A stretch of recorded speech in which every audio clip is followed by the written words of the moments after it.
예배 오신 여러분을 주님의 이름으로 환영합니다. 주님 주신 은혜를 사모하면서 기쁨으로 박수치며 찬양하면서 예배 자리에 나가시겠습니다.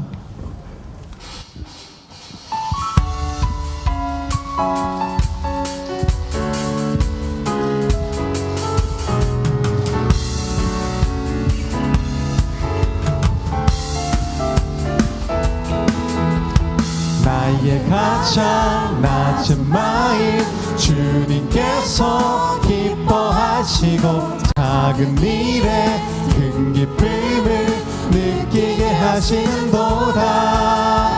내가 지쳐 무력할 때 주님 내게 힘이 되시고 아름다운 하늘나라 내 맘에 주시는도다. 우리에게 축복하신 하나님 사랑 낮은 자를 높여주시고 아름다운 하늘나라 허락하시고 내 모든 것 예비하시네. 찬양하며 기쁨을 감사함에 평안을 간구함에 하나님 알도록 하셨네. 다시 한번 찬양합니다. 나의 가장 낮은 마음 나의 가장 낮은 마음 주님께서 기뻐하시고 작은 일에 큰 기쁨을 느끼게 하시는도다. 내가 지쳐 무력할 때 주님 내게 힘이 되시고 아름다운 하늘나라 내 맘에 주시는도다. 우리에게 축복하신 하나님 사랑 낮은 자를 높여주시고 아름다운 하늘나라 허락하시고 내 모든 것 예비하시네. 찬양함의 기쁨을 감사함의 평안을 간구함의 하나님 알도록 하셨네. 우리에게 축복하신 하나님 사랑 우리에게 축복하신 하나님 사랑 낮은 자를 높여주시고 아름다운 하늘나라 허락하시고 내 모든 것 예비하시네. 찬양함의 기쁨을 감사함의 평안을 간구함의 하나님 알도록 하셨네. 찬양함의 기쁨을 주십니다. 할렐루야. 찬양함의 기쁨을 감사함의 평안을 간구함의 하나님 알도록 하셨네. 나의 반석이신 하나님 나의 반석이신 하나님 행하신 모든 것 완전하시네. 나의 생명 되신 하나님 내게 행하시는 찬양합니다. 신실하신 하나님 실수가 없으심 좋으신 나의 주 신실하신 하나님 실수가 없으신 다시 한번 찬양합니다. 나의 반석이신 하나님 나의 반석이신 반석이신 하나님, 행하신 모든 것 완전하시네. 나의 생명 되신 하나님, 내게 행하신 일 찬양합니다. 신실하신 하나님, 실수가 없으신 좋으신 나의 주, 신실하신 하나님, 실수가 없으신 좋으신 나, 신실하신 나의 하나님, 온 마음 다해 고백합니다. 신실하신 하나님, 실수가 없으신 좋으신 나의 주, 신실하신 하나님, 실수가 없으신 좋으신 나의 주. 할렐루야. 박수로 주께 올려드립니다. 찬양받기 합당하신 주님이십니다.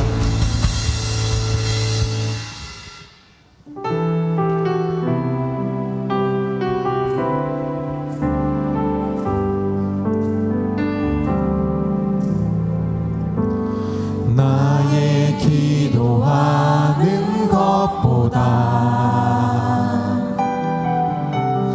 더욱 응답하신 하나님, 나의 생각하는 것보다 더욱 이루시는 하나님, 우리 가운데 역사하신 능력대로 우리들의 간구함을 넘치도록 능히 하실 주님께 모든 영광과 존귀 찬양과 경배를 돌릴지어다.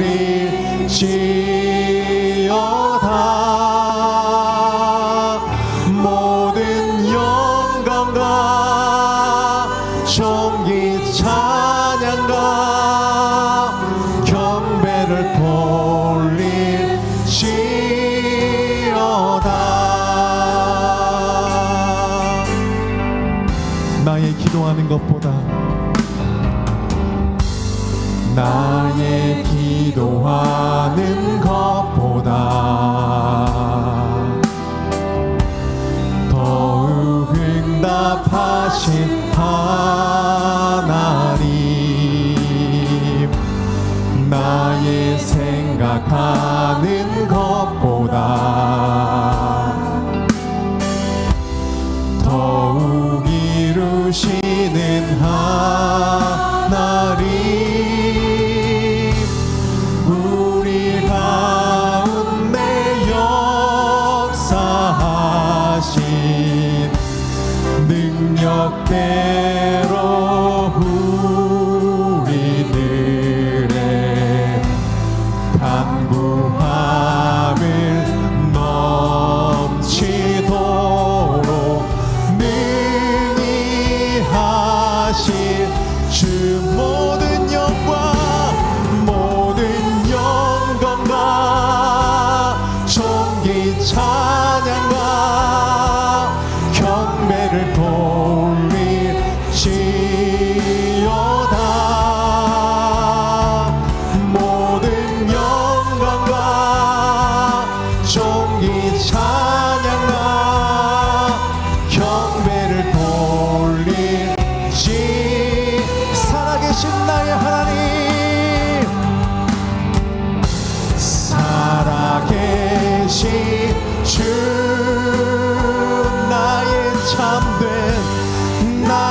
참된 소망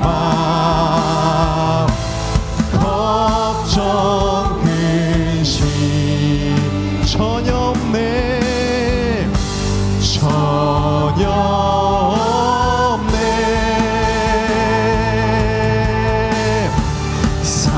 사랑의 주 내 갈 길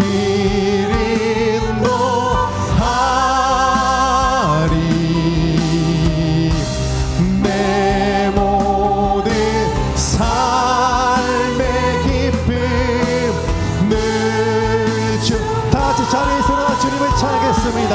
살아계신 하나님을 다같이 일어나 찬양합니다. 살아계신 주 나의 참된 소망 나의 참된 소망 걱정 근심 전혀 없네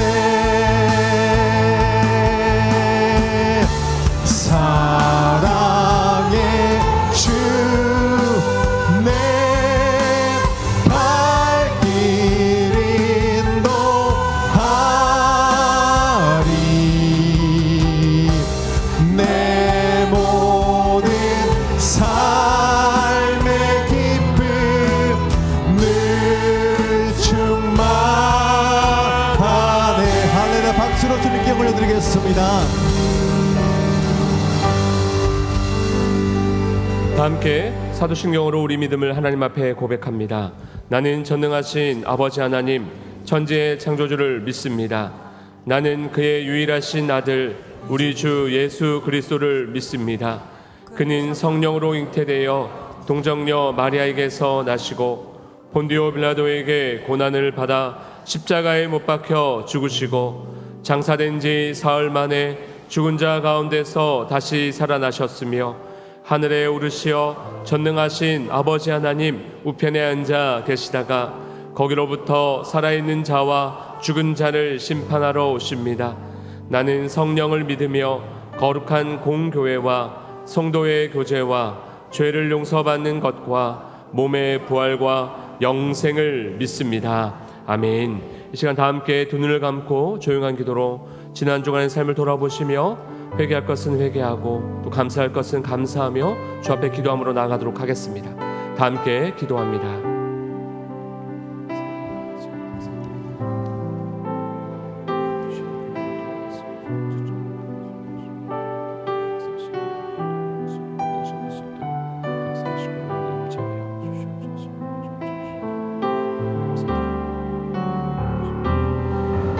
내가 그리스도와 함께 십자가에 못 박혔나니 그런즉 이제는 내가 사는 것이 아니요 오직 내 안에 그리스도께서 사시는 것이라. 이제 내가 육체 가운데 사는 것은 나를 사랑하사 나를 위하여 자기 자신을 버리신 하나님의 아들을 믿는 믿음 안에서 사는 것이라. 우리를 다시 살게 하시는 예수님의 이름으로 기도합니다. 아멘. 교독문 53번 시편 121편 함께 교독하겠습니다. 내가 산을 향하여 눈을 들리라. 나의 도움이 어디서 올까? 나의 도움은 천지를 지으신 여호와에게서로다. 여호와께서 너를 실족하지 아니하게 하시며 너를 지키시는 이가 졸지 아니하시리로다.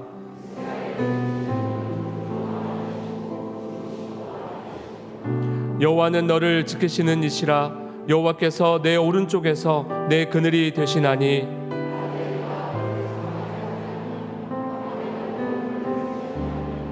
여호와께서 너를 지켜 모든 환난을 면하게 하시며 또 내 영혼을 지키시리로다. 여호와께서 너의 출입을 지금부터 영원까지 지키시리로다. 아멘. 모두 자리에 앉으시겠습니다.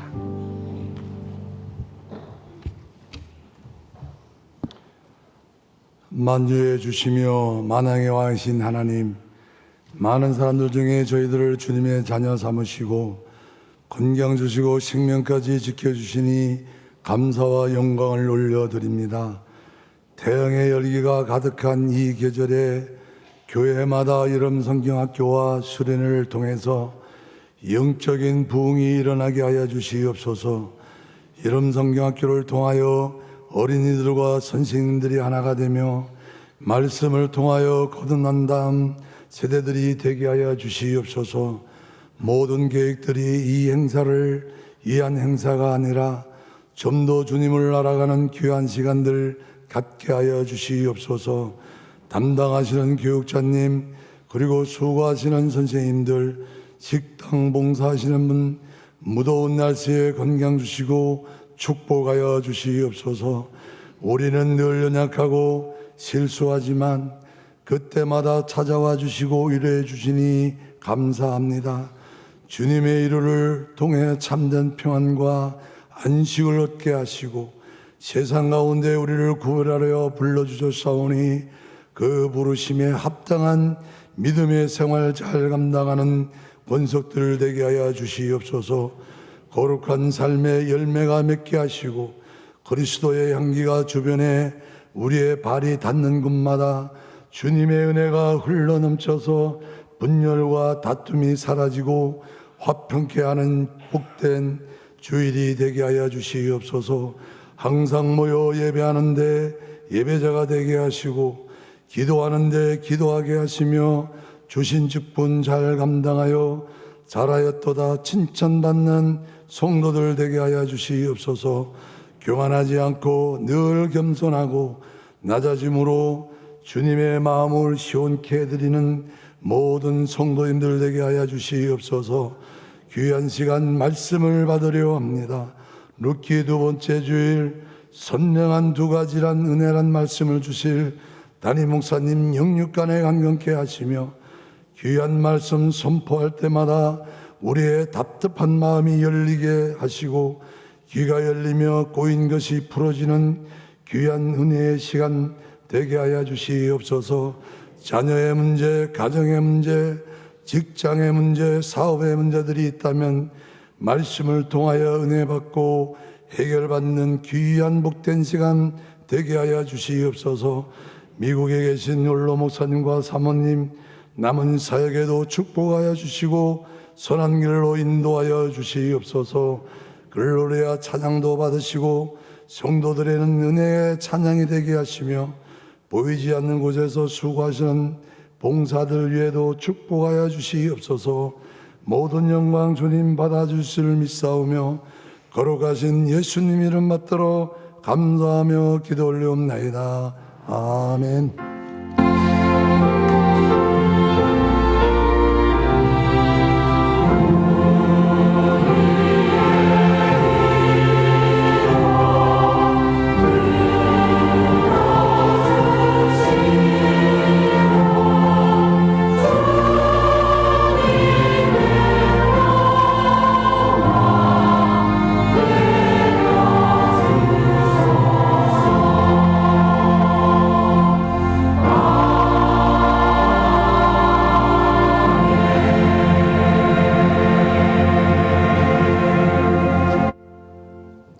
전후좌우에 있는 분하고 인사하시겠습니다. 예수님의 이름으로 사랑하고 축복합니다. 예수님의 이름으로 사랑하고 축복합니다.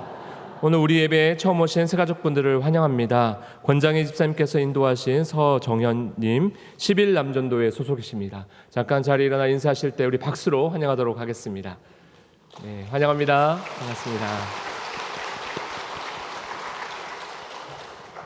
광고 전해드리도록 하겠습니다. 오늘 오후 예배 시간에는 전교인 에베소서 성경 퀴즈 대회가 있습니다. 푸짐한 상품도 있으니 꼭 오셔서 함께 하시고, 특별히 지난 21번의 에베소서 말씀을 돌아보고 정리하는 복습의 시간입니다. 대회가 아닙니다. 말씀을 통해 받은 은혜를 다시 되새김질하고 또 그 받은 은혜를 우리 삶 가운데 살아내는 믿음으로 나아가는 은혜의 시간이 될 것입니다. 모두 오셔서 함께 은혜의 시간 되시길 바랍니다. 우리 옆에 있는 분에게 한 번 더 고면하겠습니다. 오후 예배에 꼭 참석합시다. 오후 예배에 꼭 참석합시다. 두 번째 광고입니다. 세례 및 입회의식이 8월 31일 주일에 있습니다. 우리 교회에 등록하여서 6개월 이상 되신 분들이 대부분 해당되십니다. 8월 3일까지 주보를 참고하셔서 1층 사무실 앞 신청서를 작성하셔서 신청해 주시기 바랍니다. 자세한 문의 사항은 저 이하림 목사에게 해 주시기 바랍니다. 세 번째 광고입니다. 2025년 전반기 직원의 모임을 공고합니다. 일시는 다음 주일 7월 27일 주일 오후 예배 후이며 대상은 교회에 입회한 서리 집사 이상입니다. 해당하신 분들은 꼭 참석해 주시기 바랍니다. 마지막 광고입니다. 교회 29인승 버스를 구입했습니다. 2023년 임직자분들과 성도분들의 헌금으로 구입하였습니다.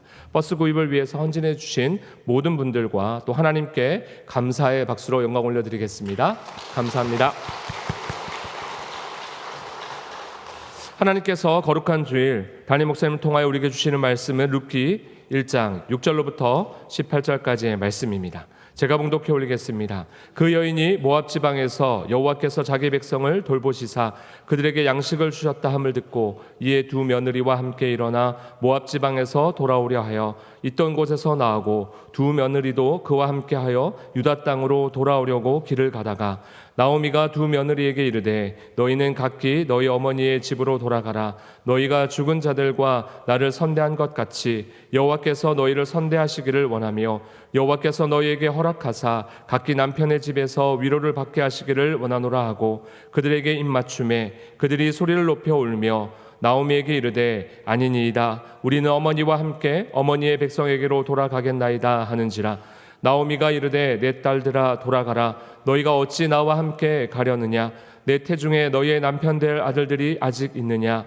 내 딸들아 되돌아가라. 나는 늙었으니 남편을 두지 못할지라. 가령 내가 소망이 있다고 말하든지 오늘 밤에 남편을 두어 아들들을 낳는다 하더라도 너희가 어찌 그들이 자라기를 기다리겠으며 어찌 남편 없이 지나겠다고 결심하겠느냐? 내 딸들아 그렇지 아니하니라. 여호와의 손이 나를 치셨으므로 나는 너희로 말미암아 더욱 마음이 아프도다 하매 그들이 소리 높여 울며 다시 울더니 오르바는 그의 시어머니에게 입맞추되 룻은 그를 붙쫓았더라. 나오미가 또 이르되 보라 내 동서는 그의 백성과 그의 신들에게로 돌아가나니 너도 너희 동서를 따라 돌아가라 하니 룻이 이르되 내게 어머니를 떠나며 어머니를 따르지 말고 돌아가라 강권하지 마옵소서. 어머니께서 가시는 곳에 나도 가고 어머니께서 머무시는 곳에서 나도 머물겠나이다. 어머니의 백성이 나의 백성이 되고 어머니의 하나님이 나의 하나님이 되시리니 어머니께서 죽으시는 곳에서 나도 죽어 거기 묻힐 것이라. 만일 내가 죽는 일 외에 어머니를 떠나면 여호와께서 내게 벌을 내리시고 더 내리시기를 원하나이다 하는지라. 나오미가 룻이 자기와 함께 가기로 굳게 결심함을 보고 그에게 말하기를 그치니라. 아멘.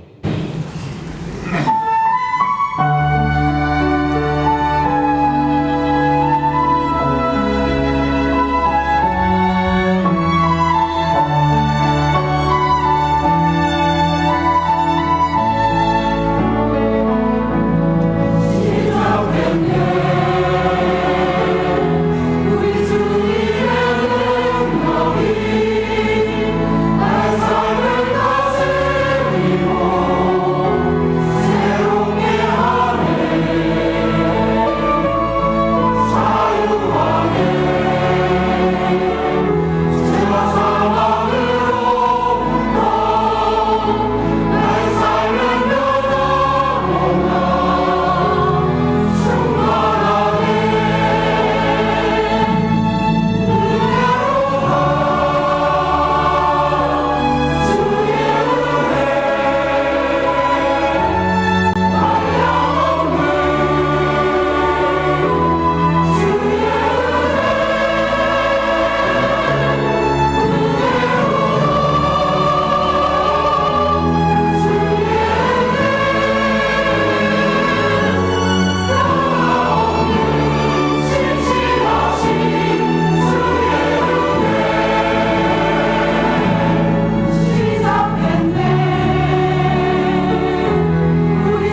에베소서 강해 다음으로 우리가 택한 성경은 룻기입니다.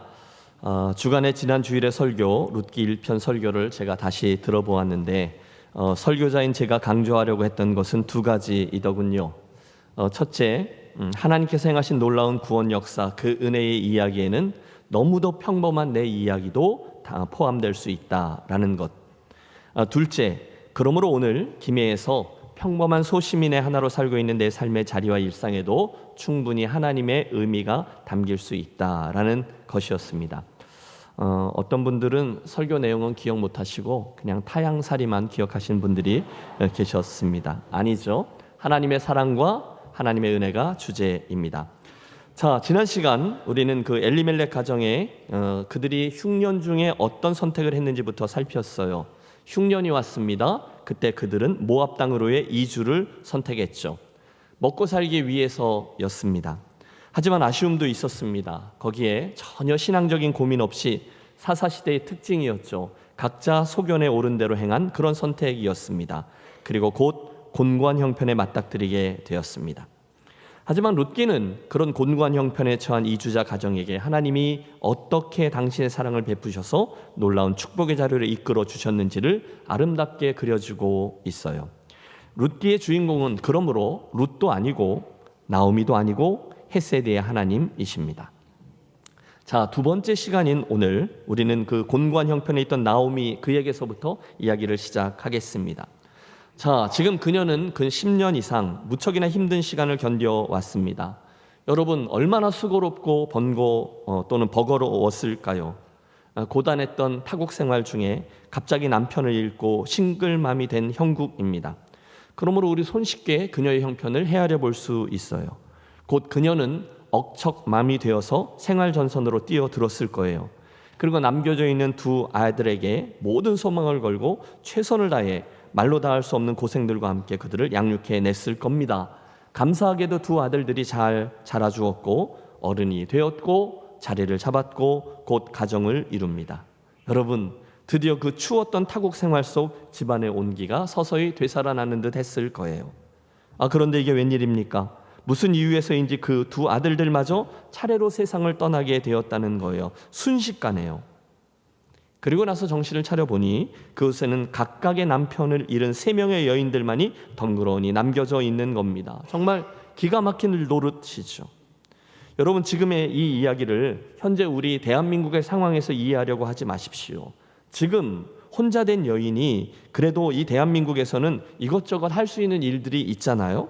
컴퓨터를 하시는 분도 계시고 디자이너도 계시고 또는 어떤 장사하는 일을 할 수도 있고 회계사 같은데 또는 선생님 하시는 분도 계시고 간호사, 영양사 또는 요양보호사 또는 식당 아르바이트 등등 지금은 그래도 홀로 된 여인이 할 수 있는 여러 가지 일들이 있어요. 그러나 그 당시는 농경사회 그리고 목축사회였기 때문에 집안에는 반드시 남자가 있어야 되는 거예요.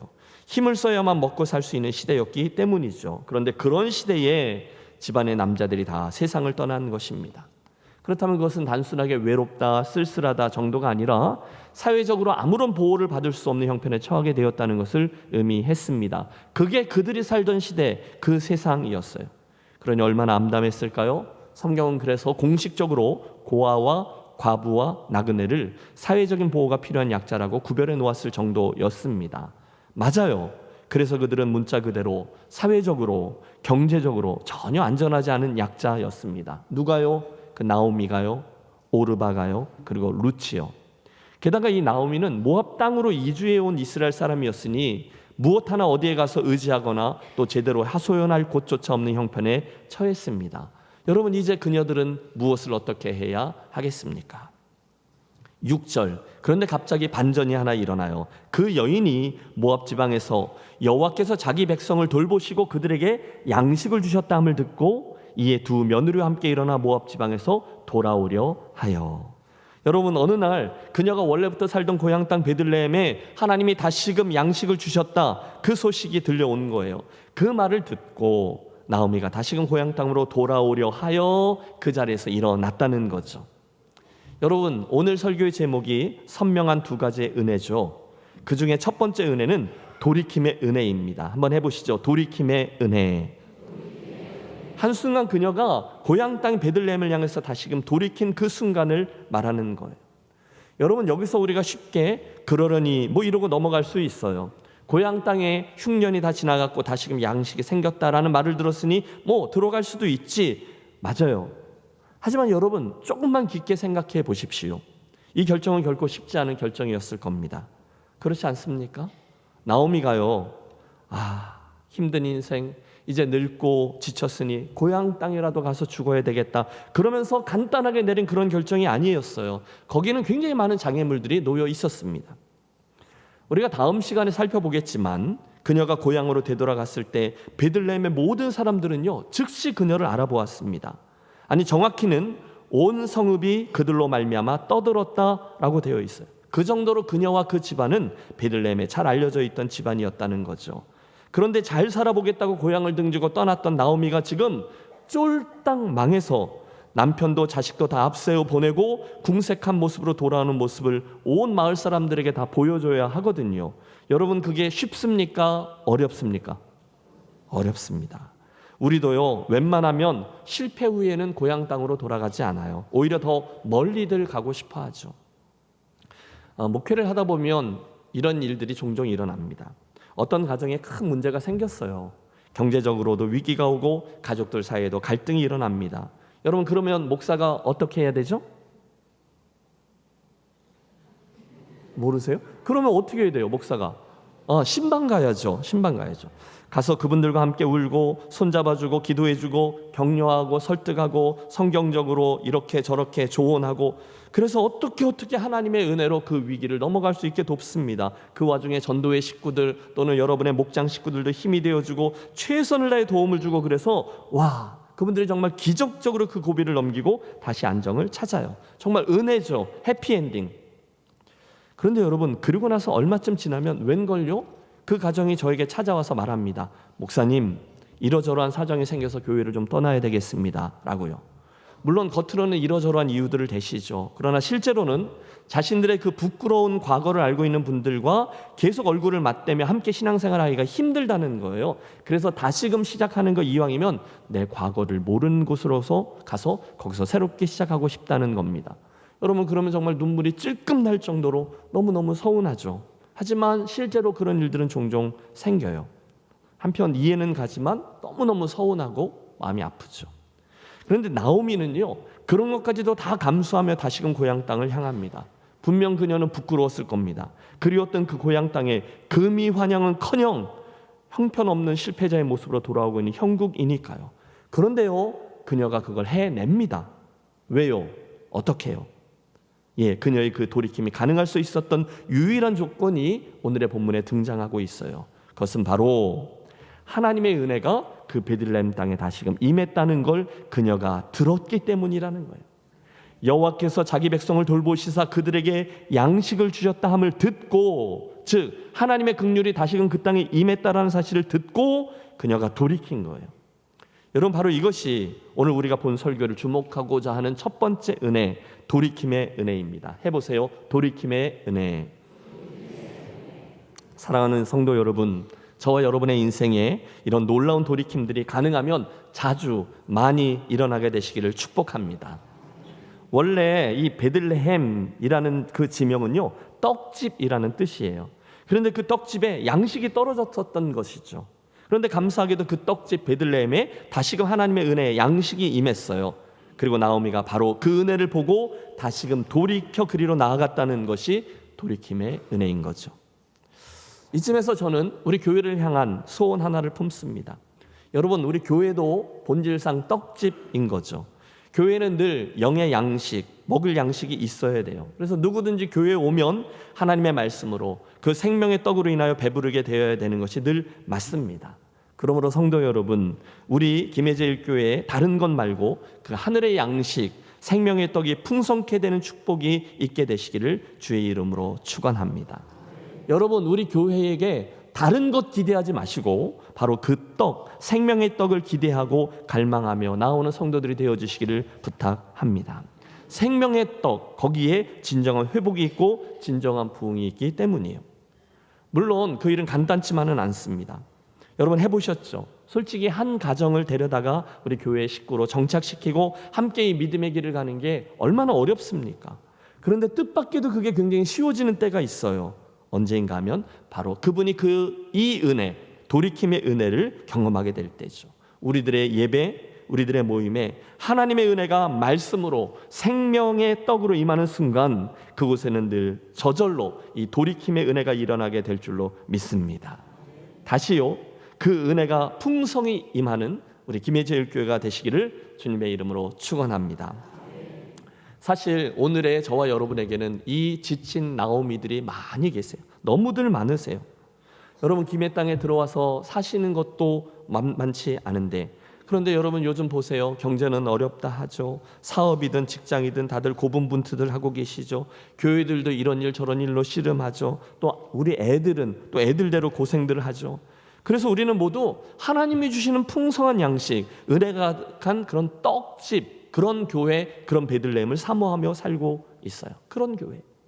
그러면 여러분 우리가 어떻게 해야 합니까? 무엇을 해야 합니까? 여러분 우리 교회가 그런 풍성한 은혜, 떡이 가득한 그런 떡집이 되려면 뭘 어떻게 해야 하냐는 거예요. 우선은 거기에 당연히 말씀을 맡은 설교자의 책임도 있겠죠.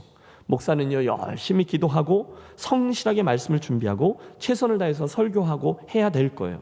그런데 동시에 거기에는 그 심령들, 저와 여러분 이 구성원들의 책임도 또한 자리하고 있습니다. 무엇일까요? 그것은 바로 사모함이에요. 갈망함입니다. 따라해 주시죠. 사모함, 갈망함. 성령 하나님의 깨닫게 하신 은혜를 그렇게 기대하면서 여러분께서 계셨던 자리에서 돌이켜 그 은혜의 자리, 떡집으로 나오려고 하는 모습이 필요하다는 거예요. 여러분 사실 성경을 보면 하나님은 늘 우리들에게 그것을 원하셨어요. 내게로 돌아오라, 내게로 돌이키라. 수많은 역사적인 그런 상황들을 통해서, 다양한 하나님의 사람 선지자들을 통해서, 나중에는 예수 그리스도의 공생애를 통해서, 지금은 성령 하나님의 역사하심을 통해 그분은 저와 여러분에게 늘 돌아오라, 돌이키라 말씀하세요. 그런데 문제가 있습니다. 그런데 이스라엘 백성들도 그랬고요, 우리도 그렇고요, 잘 안 돌아가려고 한다는 거예요. 돌아가야 된다는 건 알아요. 그런데 잘 안 돌아가요.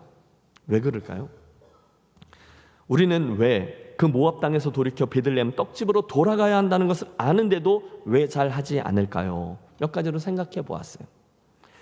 먼저는요, 이상한 체면과 자존심이 우리로 돌이키지 않게끔 합니다. 그게 옳다는 걸 알아요. 그런데 그게 싫은 거예요. 보십시오. 베들레헴으로 그녀가 돌아갔을 때 틀림없이 듣게 될 소리가 있죠. 나옵니다. 들었어? 나오미가 돌아왔대. 그런데 망해서 돌아왔대. 남편은 물론 애들도 다 세상을 떠났다네. 그러게 뭐하러 모압 땅까지 가서 그런 어려움을 겪었을까. 여러분 사람들의 그런 평가와 손가락질이 싫은 거죠. 그래서 돌아오지 않는 분들이 있어요. 자존심이 강한 분들이죠. 아니 내가 왜 그런 소리까지 들으면서 거기서 돌이키냐라는 겁니다. 그러나 사랑하는 여러분, 혹시 여러분들 중에 누군가가 내가 지금 주께로 돌이켜야 돼 라는 자리에 이르셨다면 잘 생각해 보십시오. 남들에게 그런 이야기를 듣는 것보다 훨씬 더 중요한 것이 바로 나의 영혼이 아니던가요?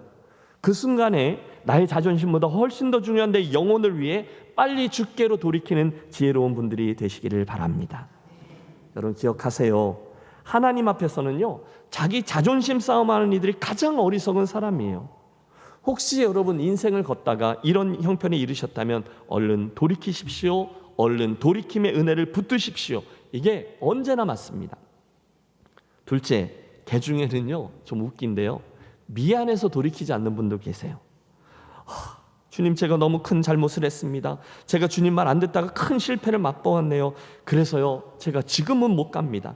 아무리 그래도 하나님 앞에 제 낯이 있죠. 너무 죄송해서요. 그러니 할 수 있는 대로 제가 이 얼룩부터 좀 치우고 웬만해지면 돌아가도록 하겠습니다. 이해가 갈 듯하죠? 그런데 여러분 사실 그것도 틀린 태도입니다. 여러분 잘 들으십시오. 그 순간 하나님이 우리들에게 원하시는 것은 우리들의 깔끔한 사건 처리가 아니에요. 대신에 그분은 우리가 당신의 긍휼을 기대하며 돌이키기를 원하시는 분입니다. 여러분 그 치유는요 내가 하는 게 아니에요. 대신에 그 치유는 누가 해요? 우리 하나님이 하시기 때문이죠. 그래서 하나님 미안해서 못 가요 말이 안 된다는 거예요.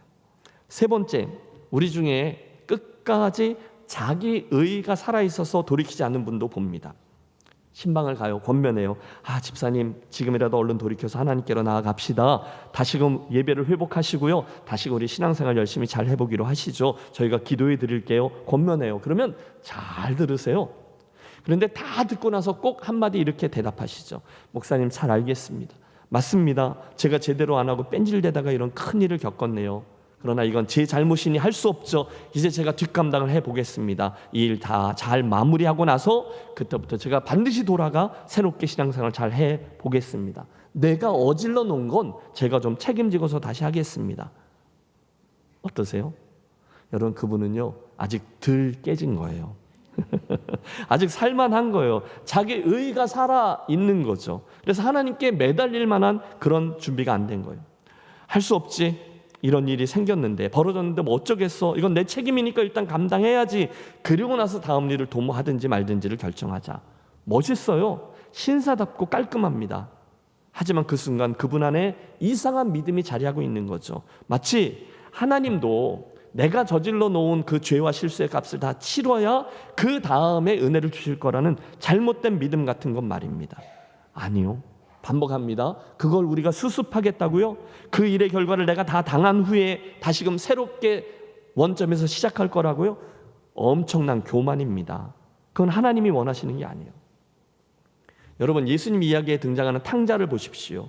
그때 아버지가 원하는 것은요, 돼지하고 쥐염 열매를 가지고 막 실갱이를 하다가도 가만, 내가 하늘과 아버지께 죄를 범하였구나 깨달았으면 즉시 일어나 이 돌이킴의 은혜를 붙드는 것이었어요.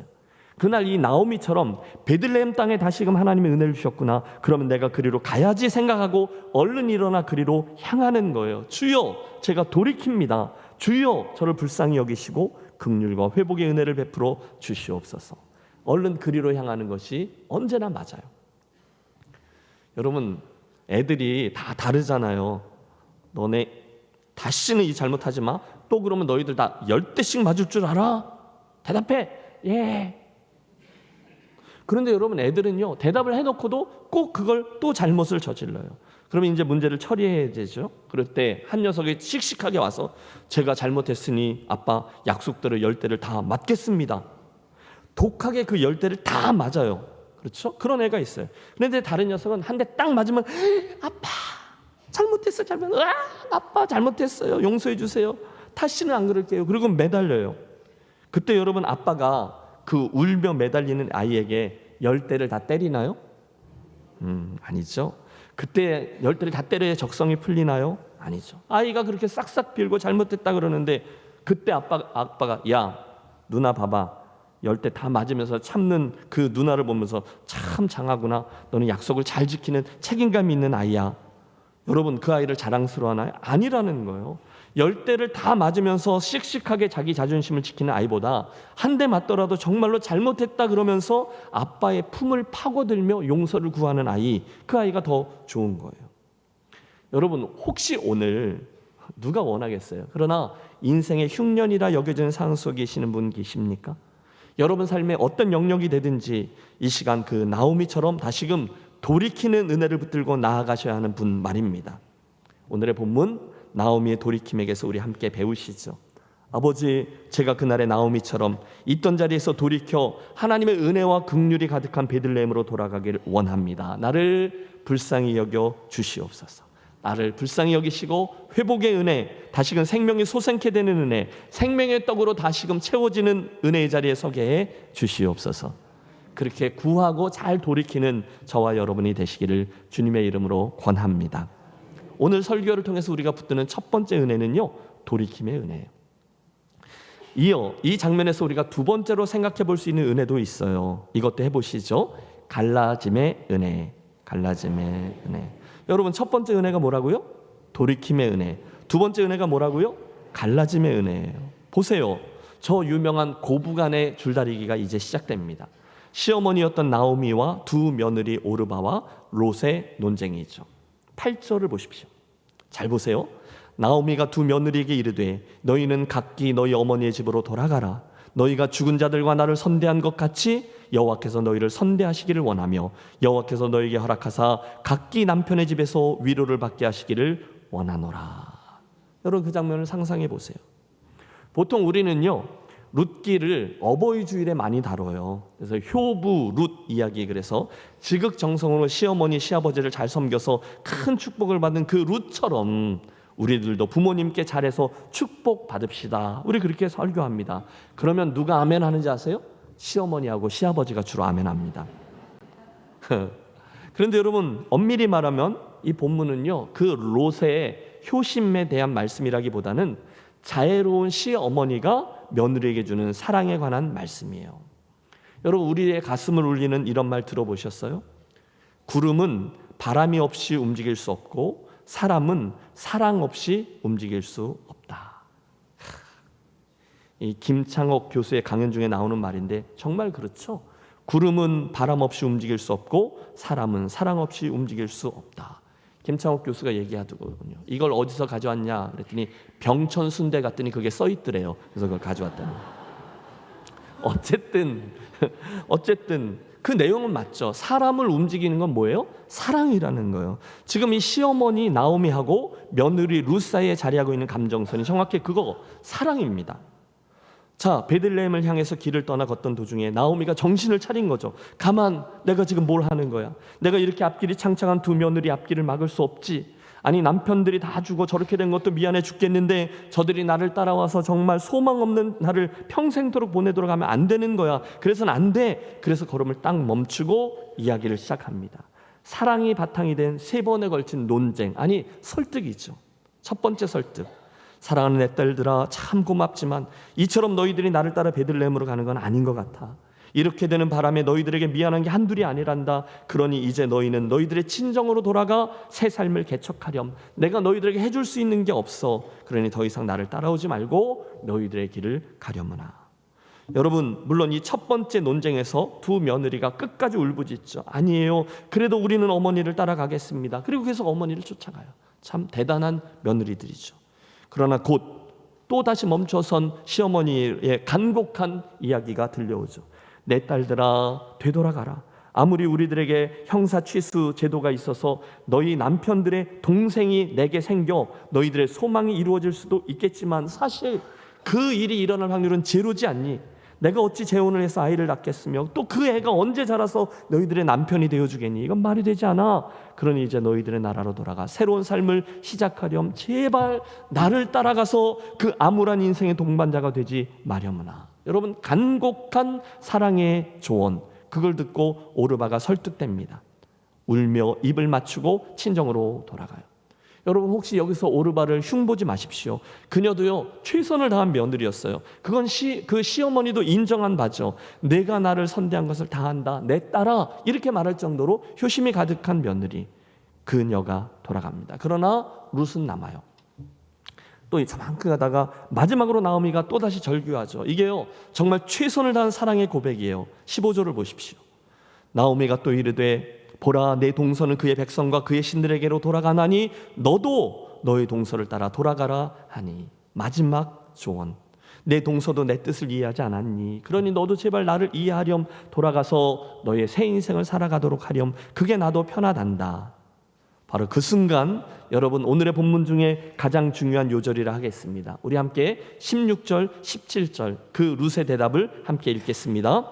룻이 이르되 내게 어머니를 떠나며 어머니를 따르지 말고 돌아가라 강건하지 마옵소서. 어머니께서 가시는 곳에 나도 가고 어머니께서 머무시는 곳에서 나도 머물겠나이다. 어머니의 백성이 나의 백성이 되고 어머니의 하나님이 나의 하나님이 되시리니 어머니께서 죽으시는 곳에서 나도 죽어 거기 묻힐 것이라.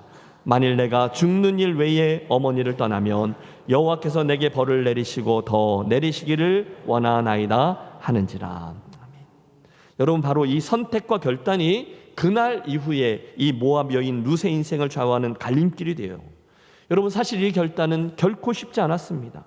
여러분 생각해 보세요. 그녀는 모압 여인이었어요. 베들레헴으로 가는 것보다 모압으로 돌아가는 것이 훨씬 더 앞길이 창창했을 거예요. 누가 봐도 그렇죠. 그런데도 그녀는 어머니를 따라가겠다는 거예요. 여러분, 우리가 아무리 이렇게 저렇게 따져도 지금 그녀의 나이는요 10대 후반 아니면 20대 초반이었을 거예요. 아직 철도 다 안 났을지도 몰라요. 그러나 베들레헴을 가겠다는 거예요. 오해하지 마십시오. 여러분, 그들이 베들레헴에 갔을 때 누가 그녀들을 반겨줄 사람이 있었나요? 없었습니다. 오히려 그녀는 이방 여인으로 평생 베들레헴에서 왕따로 살 확률이 훨씬 높아요. 여행이 베들레헴에 돌아가서 정착한다 해도 여러분 그곳에 그들을 위한 집이 있나요? 직업이 있나요? 가정을 새로 이룬다는 보장이 있나요? 아무것도 없어요. 이건 정말 바보 같은 그런 상식밖에 고집이에요. 그런데 여러분 여기 우리들의 질문이 자리하죠. 그런데 어떻게 그 젊은 처자 룻이 그런 놀라운 결정을 할 수 있었던 것일까요? 여러분 의리 때문일까요? 혹시 숨겨 놓았을지도 모를 시댁의 재산 때문일까요? 시어머니와의 정 때문일까요? 원래 효심이 지극정성이어서요? 아니에요. 그 어떤 것도 이 상황을 절대로 설명해 주지 못합니다. 그렇다면 무엇일까요? 그게 오늘 우리가 금방 읽은 그 본문 속에 숨겨져 있는 거예요. 틀림없습니다. 이겁니다. 어머니의 백성이 나의 백성이 되고 어머니의 하나님이 나의 하나님이 되시리니. 여러분 그겁니다. 그것뿐이에요. 당신의 백성이 나의 백성이 되고 당신의 하나님이 나의 백성이 될 것이기 때문에 제가 그리로 가겠습니다. 여러분 그게 그날 룻 선택의 가장 중요한 원인이었어요. 보십시오. 시어머니 나오미는요 진정으로 룻의 행복을 원했어요. 내 창창한 젊은 날을 나와 함께 가서 아무것도 보장되지 않는 그 모험에다가 집어넣지 말라는 것이에요. 대신에 돌아가서 너희 백성 모압에게로 너희들의 신 그모스에게로 가서 잘 살아라 이렇게 말하는 거죠. 내 동서 오르바도 그의 백성과 그의 신들에게로 돌아가니 너도 그렇게 하렴. 나오미의 제안입니다. 그게 훨씬 더 설득력이 높아요. 나를 따라 나선 후에 내 가능성을 봐라. 내 환경을 봐라. 인간적인 확률을 봐라. 당연히 그건 아니다. 그러니 돌아가라. 나오미는 정말로 그렇게 말했어요. 그녀를 사랑했기 때문에 진정한 마음의 표현이죠. 그 순간 룻의 대답이 놀랍습니다. 아니요. 저는 그런 환경과 확률과 가능성이 아니라 어머니의 백성과 어머니의 하나님을 보고 선택하겠습니다. 오늘 제 선택의 기준은 앞으로 뭐가 좋을지, 어떤 가능성이 있을지, 무엇이 인간적으로 유리할지가 아니라 바로 거기에 어머니의 백성과 어머니의 하나님이 계신지 아닌지 그것이 될 것입니다. 할렐루야. 지금 자기는요 하나님이 계신 곳, 하나님이 계신 방향, 그것을 선택한다는 거예요. 하나님의 긍휼이 있는 곳, 하나님의 백성이 있는 곳, 아니 그 하나님이 나의 하나님이 되어주시는 곳, 저는 그리로 향할 겁니다. 나는 그 하나님을 선택합니다. 여러분 바로 여기에 룻의 위대함이 자리한 것이고 바로 여기에 룻기가 성경에 자리하고 있는 분명한 이유가 자리합니다. 우리들의 이야기를 해보실까요? 여러분 사실 이 도전은 매일매일 우리들의 삶에도 다가옵니다. 지난 시간에 우리 경상도 남자일지도 모를 엘리멜렉의 선택을 대했어요. 그의 선택은 과연 사사시대의 사람답게 소견에 오른 대로 세상 사람들이 하는 대로 시대의 조류에 따라서 진행되었어요. 사실 오늘의 이 나오미의 조언도 비슷한 맥락이죠. 상황을 봐라 루사, 환경을 봐라, 가능성을 봐라. 이게 반드시 내게 이로운 게 아니야. 이게 이로와. 그러나 그 순간 믿음의 사람 룻은 분명히 말하죠. 아니요 어머니, 저는 그것들이 아니라 이것, 어머니의 백성과 어머니의 하나님을 보고 제 길을 선택하겠습니다. 여러분 오늘 여러분의 신앙의 현주소는 어떠한지 한번 돌이켜 보시기를 권합니다. 저는요 이걸 쭉 읽는데 뭔가 조금 핀트가 안 맞고 뭔가 좀 바뀌어 있는 듯한 느낌을 가졌어요. 보세요. 지금 나오미는요 실은 몇 대째 예수를 믿는 집안에서 모태신앙으로 태어나고 반듯하게 자라난 권사님쯤 되어 보여요. 그렇죠? 그런데 이에 반해서 룻은요 어쩌다가 예수 믿는 집안에 시집을 오게 되어서 막 예수님을 알게 된 초짜 신자 정도로 보여요. 여러분 딱 그렇습니다. 그런데 이게 어떻게 된 일입니까? 어떻게 엘리멜렉이, 어떻게 이 나오미가 지난 시간에 그렇게 선택했는데 어떻게 이런 초짜 신자 룻이 이렇게 선택할 수가 있는 걸까요? 분명합니다. 오늘도 여러분 이 선택은요 저가 예수를 얼마나 믿었는지 그 경력에 따라서 진행되지 않아요. 이 선택은요 그의 직분과도 전혀 상관이 없습니다. 그리고 이 선택은요 그가 모태신앙인지 초짜신앙인지를 전혀 상관하지 않아요. 대신에 이 선택은요 저에게 믿음이 바로 들어갔는지 아닌지, 그래서 그에게 성경적인 원리가 가치가 분명해졌는지 아닌지 바로 거기에 달려있어요. 여러분 그게 그 원리가 원칙이 하나님 나라의 가치가 분명해지면 그 사람은 반드시 하나님 앞에서 선택하게 되어져 있고요, 이게 분명하지 않으면 그 사람은 반드시 자기의 소견에 오른 대로, 그래서 의보다 이를 중심으로 선택하게끔 되어 있습니다. 여러분 이 사실은 제 설교에 굉장히 자주 등장하고 있어요. 전에 제가 한국의 초기 선교사님들 이야기를 나눌 때 닥터 홀 이야기를 해드렸던 적이 있어요. 그 왜 우리 옛날에 크리스마스 때 카드에 붙이려고 하면 우표 붙이고 그 옆에 크리스마스 실이라는 거를 붙였잖아요. 그 크리스마스 실을 만들어서 결국 그 당시 한국에 굉장히 치사율이 높았던 결핵을 완전히 퇴치한 이가 그 닥터 홀이거든요. 사실 그 홀 박사, 그의 부모였던 제임스 홀과 로제타 홀, 이 선교사 가정은 일찍이 의료 선교사로 조선 땅에 들어와 그들의 일생을 드린 분들이에요. 특별히 아버지였던 그 제임스 홀은 청일전쟁 때 평양에서 끝까지 의료로 사명을 감당하다가 병을 얻어서 남쪽으로 이송된 후에 서울에서 그의 아내인 로제타의 품에서 세상을 떠나게 되죠. 그때 그 아버지, 그가 남긴 유언은 이겁니다. 내가 평양에 갔던 것을 원망하지 마시오. 나는 예수님의 뜻을 따른 것이요, 나는 하나님의 은혜를 받았어. 나는 하나님의 은혜를 받았어. 그치면 계속할게요. 다시요. 남편 제임스는요, 아내 로제타의 품에서 세상을 떠나면서 내가 평양에 갔던 것을 원망하지 마시오. 나는 예수님의 뜻을 따른 것이요, 나는 하나님의 은혜를 받았어 라고 고백했어요. 뭐죠? 오래전에 제임스 홀이 했던 선택, 그분을 향한 떠남이에요. 북미에서 의사로 나름대로 어느 정도의 삶을 영위할 수 있었던 그 선택이 아니라 미지의 땅, 헛미트 킹덤, 그 당시 은사의 나라라고 일컬어지던 조선의 의료 선교사로 택했던 그때의 그 갈라짐이 나는 하나님의 은혜를 받았소의 열매로 화하게 되었던 거죠. 여러분, 바로 그 순간에 그는 다니엘서에 나오는 별과 같이 빛나는 삶을 붙들게 된 삶을 갖게 되었어요. 여러분, 다니엘서 이런 말씀이 있잖아요. 많은 사람을 옳은 대로 돌아오게 한 자는 별과 같이 영원토록 빛나리라. 여러분, 그가 그 순간에 거기에서 그 갈라짐의 은혜를 붙들었다는 거예요. 사실 이것은요, 정확히 예수 그리스도께서 우리를 위해 행해 주신 성육신과 십자가 사건 이야기입니다. 성자 예수님께서 하늘의 천상회에 의해서 성부 하나님, 성자 예수님, 성령 하나님께서 회의를 하셨겠죠. 그 순간 성자 예수님께서 선택하셨어요. 갈라짐, 하늘 영광을 그것에 두고 낮고 천한 이곳으로 내려온 거죠. 우리들의 구원을 선택하셔서 십자가의 길을 걸어가셨어요. 그 영광의 길에서 갈라져 나와 바로 이 십자가의 길로 내려오셨어요. 그 순간 그분의 그 은혜로 인해서 온 우주가 뒤집어지는 놀라운 역사, 구원의 길이 열리게 된 것이죠. 함께 기억하겠습니다. 그날의 모압 여인 룻, 모든 것을 잃고 어둠 속에서 살아갈 수밖에 없었던 그 약자 가녀린 여인이 한순간, 여러분 잘 들으십시오, 환경과 상황과 확률과 이로움이 아니라 그 땅에 계신 하나님과 그 하나님 은혜라는 섭리를 선택했다는 거예요. 바로 그곳이 평범한 선택, 즉 상식적인 선택을 했던 오르바와 갈림길이 된 거죠. 따라해 주십시오. 갈라짐의 은혜.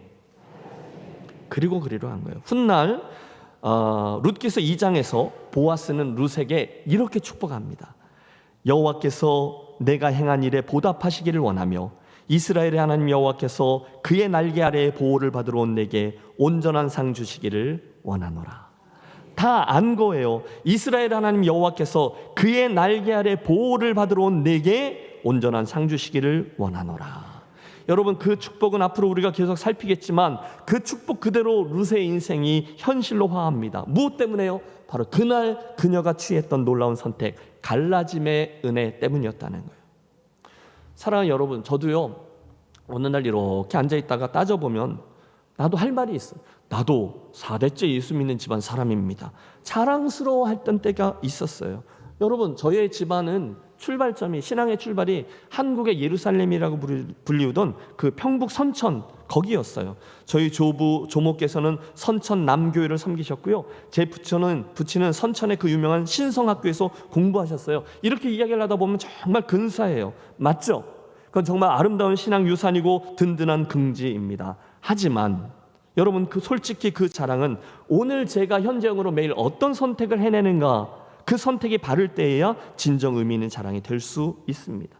제 신앙적인 배경이 문제가 아니라 오늘 내가 하는 신앙적인 선택이 더 중요하다라는 말씀을 드리는 거예요.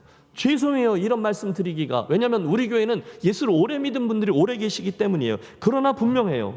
오늘 여러분 신앙의 연륜이 오래되었든 짧으시든 전혀 상관이 없어요. 오늘 순전한 한 사람이 하는 순수한 선택이 결국 남겨진 인생 어마어마한 결과들을 가져다 주었음을 기억하십시오.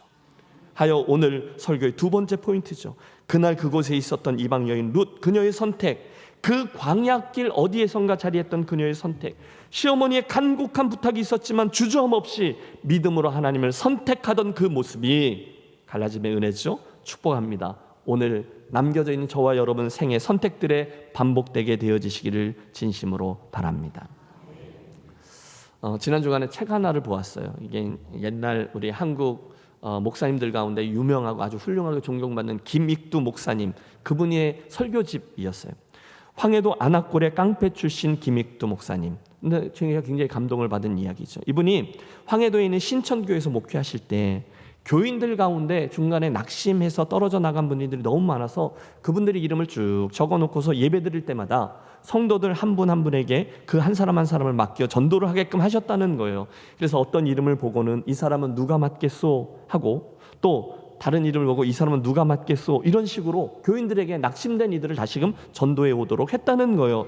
그런데 그 중에 믿다가 낙심해서 술 장사를 하는 부인이 있었는데 아무도 그 일을 맡지 않고 대신에 그 부인은 목사님이 맡아서 인도하시오라고 해서 목사님이 할 수 없이 그분을 품고 기도하기 시작했다는 거예요. 그런데 여러분 감이 있잖아요. 오죽하면 성도들이 그분은 목사님이 하세요라고 했겠냐는 거예요. 그래서 목사님도 기도는 하지만 절대로 그분이 다시금 믿을 것 같지 않을 것 같은 그런 분이라는 거죠. 그런데도 기도하고 또 기도하셨어요. 여러분 아시죠? 그분을 위해서 기도하면요, 그분에 대한 사랑이 생기잖아요. 한 번은 부흥회를 하는데 그 부인을 생각하고 기도하니 눈물이 나서 그날도 목사님이 울면서 기도를 하셨대요. 그리고 기어이 그분을 다시금 인도해야 되겠다 하고 금식하고 기도하고 작정한 날 아침에 조번도 먹지 않고 그 집부터 찾아가셨대요. 식전에 순간 그 부인이 나와서 담배를 피우다가 목사님을 보고 그 담배를 뒤로 감추면서 반가이 맞으시는데, 여러분 예정이 있는 거잖아요. 한 교회에서 신앙생활 했던 목사님이니까. 근데 그분이 대단한 분이죠. 오라버니 오십니까? 들어갑시다 이러더래요. 목사님 기가 막히는데 그분을 따라 들어가서 이야기를 시작하는데, 여러분 목사님이 뭘 할 말이 있겠어요. 말은 못하겠고 눈물로 울먹울먹 하시다가 그만 술 장사가 웬 말이요 하며 목사님이 엉엉 우니까 그 부인도 그만 참지 못하고 목사님을 따라 대성통곡하면서 그 자리에서 담뱃대를 꺾어버리고 술들 다 없애고 그날부터 다시금 예배당에 나오면서 술 장사 그만두고 예수 잘 믿어 나중에는 전도 부인이 되었다. 그런 간증이었어요. 그래서 제가 너무 흥미롭게 그걸 읽다가, 여러분 사실 이번 주에 제가 이 설교문을 쓰고 있는 거잖아요. 그러다가 이제 알게 된 거니까 당연히 오늘 제 머릿속에 있는 두 가지 소주제가 그 이야기 속에 그대로 드러나는 걸 보았어요. 돌이킴의 은혜죠. 그리고 갈라짐의 은혜입니다. 둘 다 부인할 수 없는 우리 하나님의 축복, 같은 자리에서 일어나는 거예요. 저는 이 이야기를 여러분에게 도전하고 싶습니다. 혹시 여러분 현재형 믿음의 길에 오늘 이 돌이킴의 은혜가 필요한 분 계십니까?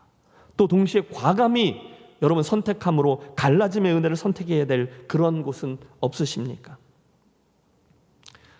말씀을 정리합니다. 오늘 우리는 저 모압 땅에서 돌이켜 베들레헴으로 향하던 나오미와 룻의 모습 속에서 두 가지 은혜를 보았어요. 먼저는 돌이킴의 은혜. 성경 속에는요, 이런 돌이킴의 은혜를 체험한 이들이 많이 있습니다. 모세도 그랬고요, 다윗도 그랬고요, 베드로도 그랬고요, 예수님의 비유 속에 나오는 탕자가 그들입니다. 그들은 그 아버지의 품, 그분의 은혜가 무엇인지를 이미 알고 있어요. 그래서 그것을 바라보는 순간 그것을 사모하며 그리로 나아갔죠. 마치 베들레헴 땅의 양식이 풍속했던 시절을 알고 있던 나오미처럼 말입니다. 다시금 여러분 축복합니다. 여러분 다른 것 때문이 아니라 그 땅에 임한 하나님의 은혜, 회복, 생명의 떡을 보고 돌이킨 나오미를 보며 우리에게 또한 그런 돌이킴의 은혜가 있게 되시기를 바랍니다. 하나님의 사람은요, 본능적으로 은혜가 흘러가는 곳에 목이 마르게 되어 있어요. 저와 여러분의 그 은혜가 풍성케 되시기를 바랍니다. 또 그날 대범했던 룻이 상황과 환경과 이로움과 상식을 선택 기준으로 삼지 아니하고, 우리는 그거 많이 잡잖아요. 대신에 여호와 하나님과 그분을 향한 믿음을 기준으로 삼아 선택한 두 번째 갈라짐의 은혜도 또한 저와 여러분의 오늘의 삶에 있게 되시기를 축복합니다. 여리고성에 있었던 라합이 그 은혜를 입었죠. 아람 장군이었던 나아만에게도 그 은혜가 있었고 예수님의 십자가 바로 옆에서 회개했던 그 강도가 그 은혜를 입었습니다. 물론 아직은 잘 몰라요. 하지만 그 인생의 갈림길, 그 선택의 기회 앞에서 그들은, 그리고 룻은 어머니의 하나님 그분을 선택하며 원래의 길에서 갈라졌습니다. 더 나은 것을 선택했죠. 결국 풍성한 헷세드의 하나님 그분의 은혜는 그녀의 것이 되고 말았습니다. 사랑하는 성도 여러분, 이제부터 달려나간 저와 여러분의 인생은 사실 수많은 선택들로 이루어져 있습니다. 바로 그때 룻 이야기의 출발점에서 우리가 배우듯 저와 여러분 모두에게 하나님의 은혜가 있는 방향을 향한 돌이킴의 은혜와 그 순간 이로움이 아니라 믿음으로 선택하는 갈라짐의 은혜가 분명히 자리해서 저와 여러분의 인생이 헷세드의 하나님, 룻기의 속편을 써내려가는 멋진 드라마들이 되시기를 예수 그리스도의 이름으로 축원합니다. 오늘은요, 제가 먼저 기도 안 하고 찬송하고 기도하려고 해요. 함께 일어나셔서 우리 찬양팀 올라오시고요. 오늘은 주께로 한 걸음씩, 여러분 오늘 우리가 그날의 룻이 되어 이 찬양 부르며 결단하겠습니다.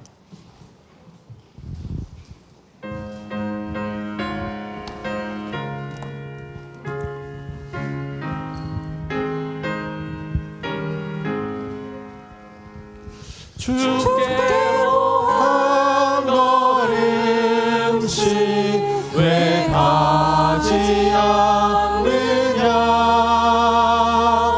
내 죄를 자복하고 그 앞에 나가라. 한 걸음씩 한 걸음씩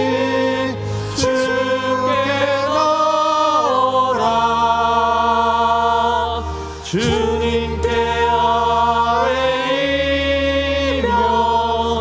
너를 받으리라.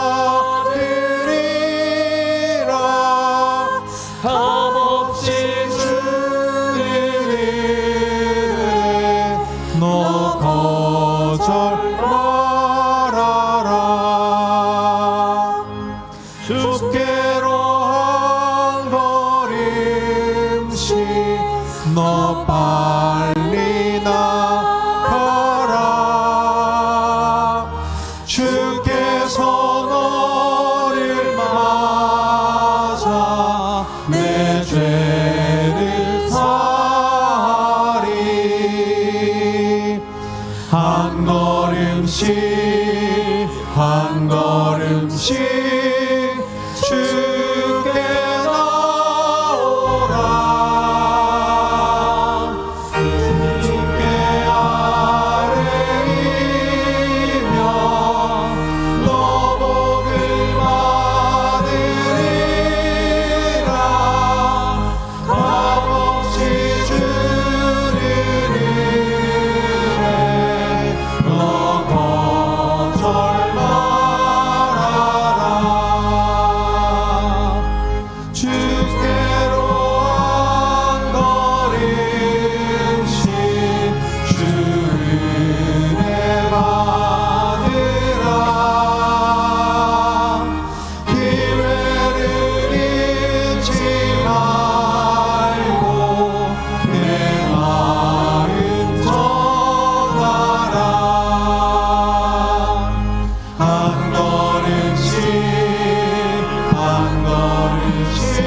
기도의 자리로 좀 초대합니다. 오늘 두 가지 선명한 은혜 함께 나누었는데요. 합심해서 기도하십니다. 주님, 제 인생이 또 우리 교회가 생명의 떡 그리고 풍성한 떡집 베들레헴이 되게 해 주옵소서. 그것을 위해 저에게 그 은혜를 향해 나아가는 돌이킴의 은혜가 있게 하여 주시고, 그날 룻처럼 어머니의 백성이 나의 백성이 되고 어머니 하나님이 나의 하나님이 되실 것입니다. 하나님을 선택하여 새 출발하는 갈라짐의 은혜도 있게 해 주옵소서. 여러분, 두 가지 은혜를 좀 구하겠습니다. 그래서 제 인생의 그날의 룻처럼 그 갈라짐의 은혜에서 과감히 하나님을 선택함으로 결국 주님 축복의 날개 아래로 들어가는 은혜를 허락해 주옵소서. 우리 함께 한 목소리로 돌이킴의 은혜와 갈라짐의 은혜를 구하며 합심하여 기도하겠습니다. 좋으신 하나님 아버지, 감사합니다.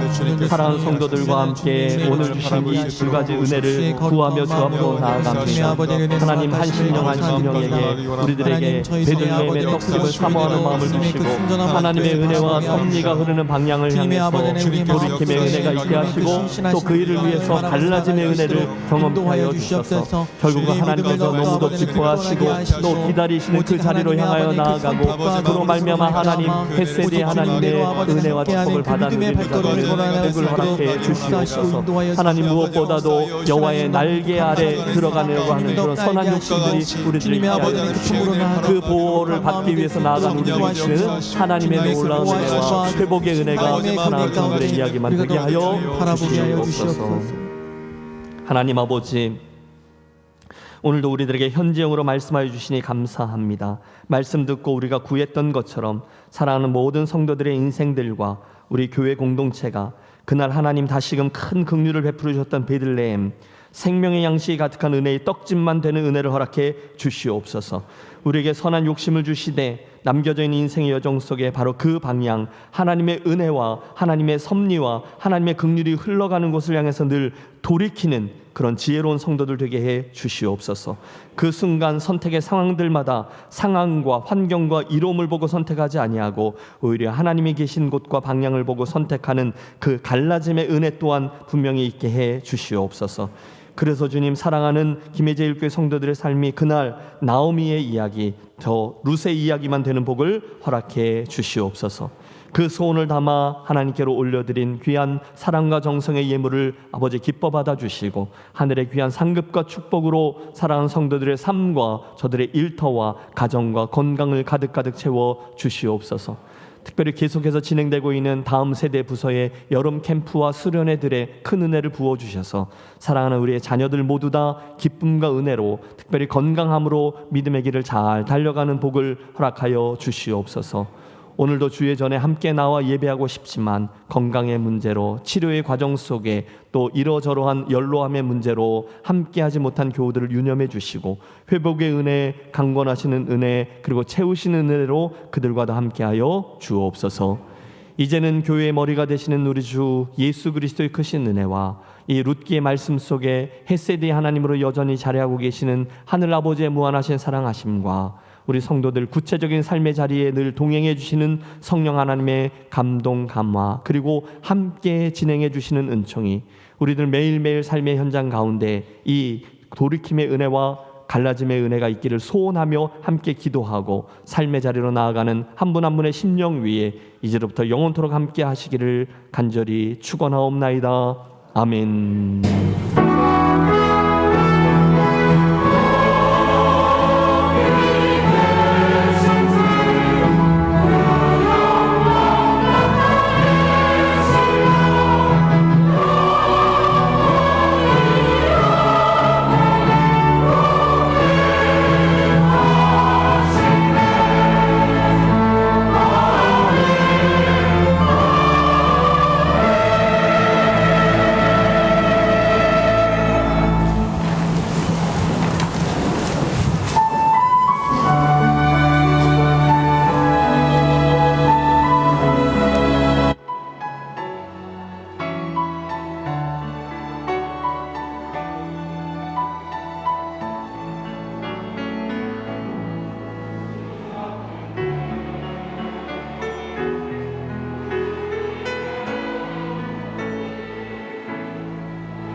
네.